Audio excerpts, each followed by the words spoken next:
বাংলাদেশ চলচ্চিত্রের একটি নিদারুণ বেদনার দিন ৬ই সেপ্টেম্বর।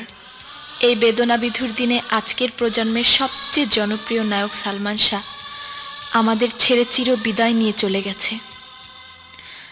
মাটির তারকা সালমান শাহ আজ আকাশের তারকা হয়ে আকাশেই চলে গেল। অকালে চলেই যদি যাবে, তাহলে কেন এই সালমান শাবনূর জুটি?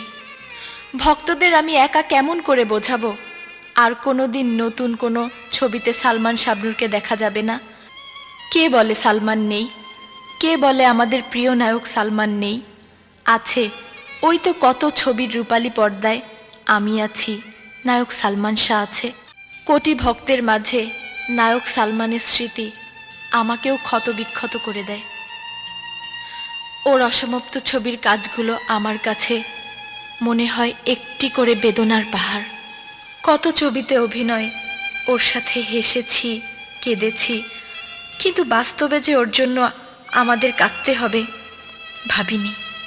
বাস্তবে সবাইকে ফাঁকি দিয়ে দুঃখের সাগরে ভাসিয়ে চলে গেছে প্রিয় নায়ক সালমান।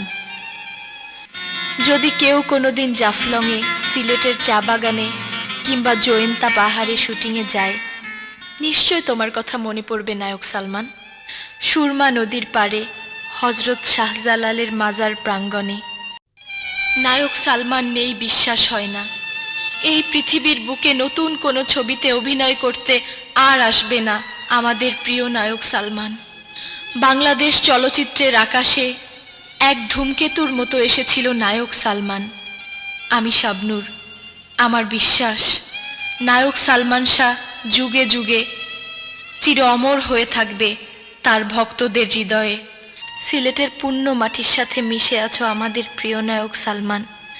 তোমার আত্মার শান্তি হোক পবিত্র ভূমির স্পর্শে।